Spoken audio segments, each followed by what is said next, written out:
Okay, welcome to this masterclass. Thank you for coming. So today we're going to talk about the piece Tsuki, and especially considering the usage of vibrato in this piece and the usage of vibrato in general with the shakuhachi and in honkyoku pieces and stuff like that. So just that I can get an idea, who here has not worked on Tsuki before? Is there anybody here who does not know the piece at all? Raise a hand. Okay. Okay, so Racing Hermit doesn't know. And Nyatan also? Okay. Alright. So throughout the class... Okay, got it. Alright. So throughout the class, if you have any questions or if anything is unclear, then just go ahead and ask. And so before we actually start with Tsuki, let's talk a little bit about vibrato technique in general. So basically the one vibrato that I recommend the most, and there is a bunch of different ways of doing vibrato on the flute. There is, for example, most of them have something to do with their head. You can go side to side, you can go sort of circular, or you have like a mix. You can also move the flute, like... But that, it looks really silly. I mean, Araki Kodo II, I think, does it. But it looks a bit silly, and it's not, in terms of energy usage, it's not very efficient because you're having your arms up here and it also, it doesn't sound quite as smooth. So the vibrato that I recommend is basically you start with a circular motion. Basically, if you're doing like a sort of slightly slower vibrato, it's like you're drawing a circle with your nose or your chin.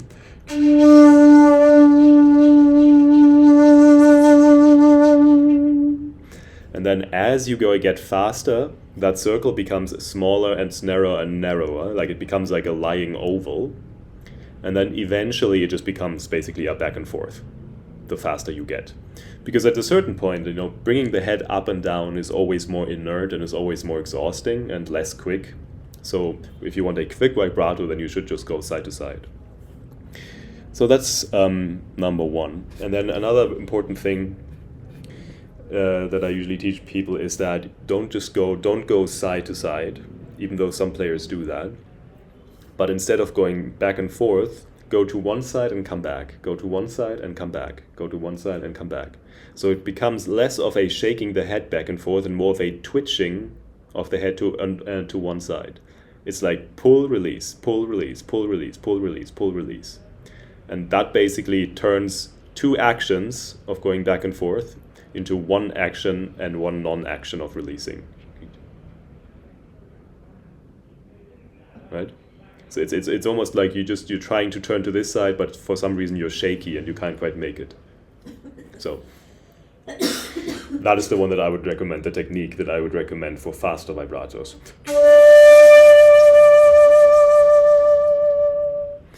And I also go slightly diagonally, like I slightly turn my chin up.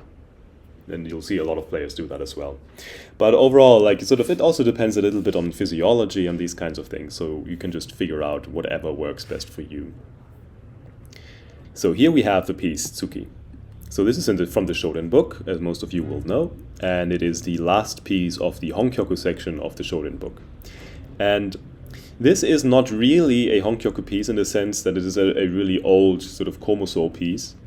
This is actually a more modern composition by Hirokado Reifu, but it is supposed to be played in the Honkyoku style. So it's actually written here somewhere. Blah, blah, blah, blah. Or shouldn't it be Honkyoku Funi? Can't quite find it. Anyway, yeah. Sometimes if they want people to play, if they want you to play things like in a Honkyoku style, they will write something like Honkyoku Funi, which means like with the feeling, kind of with the style of Honkyoku. And so what's kind of nice about this piece is that it kind of has a Honkyoku type feel, but it's also quite different, and it's a little bit more modern and slightly more Western influenced.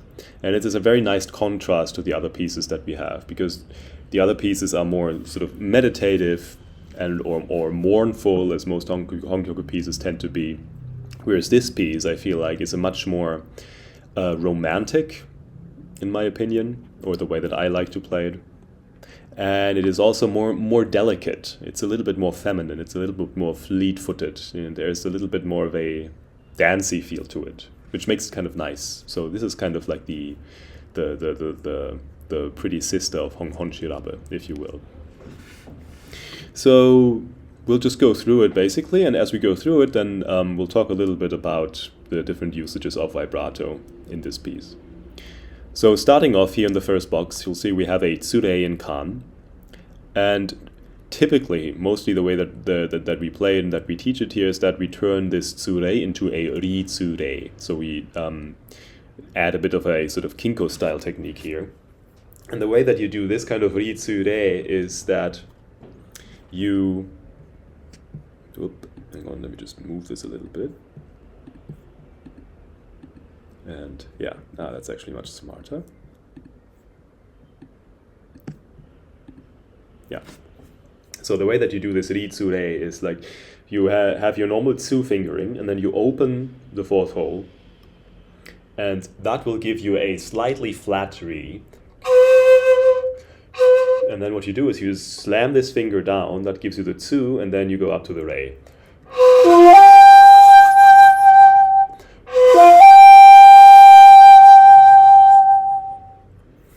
And that is a very typical shakuhachi technique and something that's very typical of kinko pieces, and you hear that a lot in pieces like Shika no Tone or also, I don't know, Hifumi Hachigaishi and so on. So it's a very nice sound. And the way that I sometimes like to play it is that when I slam my finger down, I try to almost get a little bit of otsu still with the tsu. So I'll keep my embouchure relatively loose, and that will also make the ri a little bit more airy. And then sort of midway through the tsu, I'm going to go up into kan. And that just adds a little bit more of an oomph, of an sort of like of a body to that tsu, and makes the whole thing feel a bit more. It brings out that sort of earthy quality of the shakuhachi a little bit more. Here in Tsuki, though, I think I would not necessarily do that, just because of the character of the piece. So here you can also just go and stay all the way in kan. And overall, the sort of little story that I have in mind when I play this piece is, as in, okay, what is this about? Is kind of that, okay, I'm sneaking out at midnight, to meet my lover somewhere. That's kind of the story that I have in mind. So it's very romantic, but it's also a little bit, okay, I have to be silent. I have to watch out that I don't get caught. And at the same time, I'm incredibly emotionally charged. Like so on the one hand, my heart is bursting with emotion. And on the other hand, I have to be quiet and silent, and I have to make sure nobody catches me, kind of. And that's kind of the tension. So here, this first ritsu rei, rei is a very bright note, and to me that's always kind of like, okay, I'm opening my window to climb outside, and there's the full moon on the sky, and it's just shining at me, right? So you want this feeling of very bright, very clear, kind of coming straight at you, like the moonlight. And one thing that I like to do in Tsuki is to not drag out the notes too long. And you can see here that this rei has 4 of these little blobs, or I guess circles.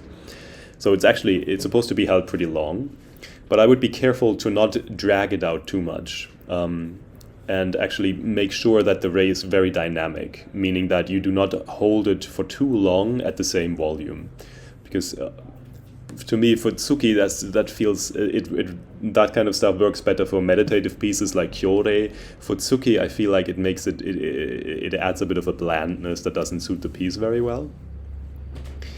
So I would make sure that when you play that you wanna start growing and then fading relatively quickly.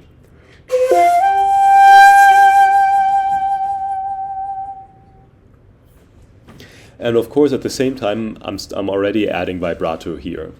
And what the vibrato does for us in many cases is, for one thing, it tends to make things sound a little bit more emotional, and it just infuses the notes with a little bit more energy in certain cases.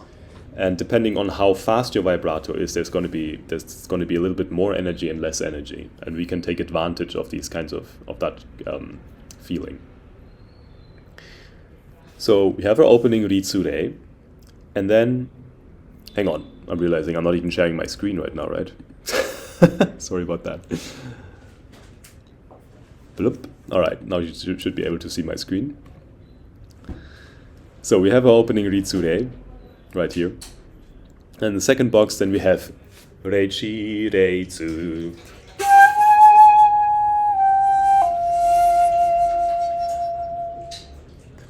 And here, for one thing, for example, what we can do with the vibrato is, because the chi meri is a bit more of a sad note, and it's a little bit more poignant, has a little bit more tension. And so we could add a little faster vibrato on the chi meri, but then when we get to the tsu and we resolve it a little bit, then we can have the vibrato be a little bit more relaxed, a little bit more spacious.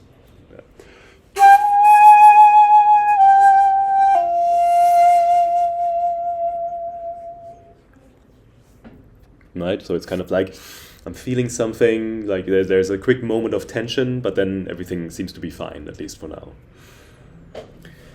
And again, then we have another tsure, and I kind of like to also do the ritsure here. Like Sean sometimes teaches that you shouldn't do that because it's too much. I kind of like the consistency a little bit, but it's really up to you.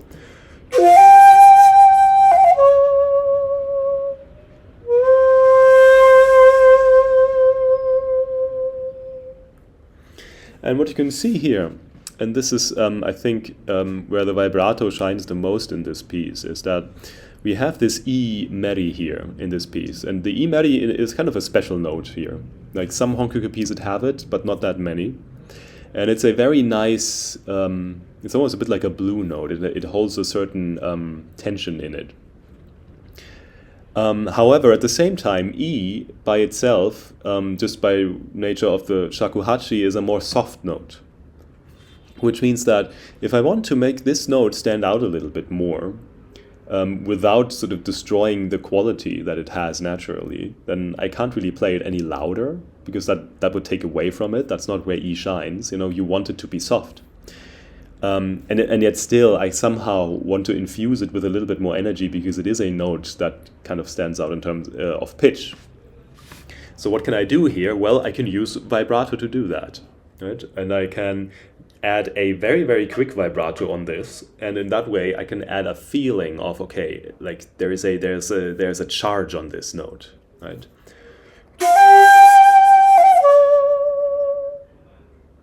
Right? Even though it's relatively soft, and it's not even that short, it's not even that long, right? But the vibrato sort of makes it like something's going on. There's like a quivering. It's almost like something's shaking, like there's tension on it. And for these imeris, kind of the image that I have in mind is almost like, you know, the arrow that struck my heart is still quivering. It's like you got shot and it's like bang. It's kind of like this moment of just like still like kinetic energy that's trapped in there. So this, I feel like, is really where you can make good use of the vibrato. It's just by once you hit that imeri, like immediately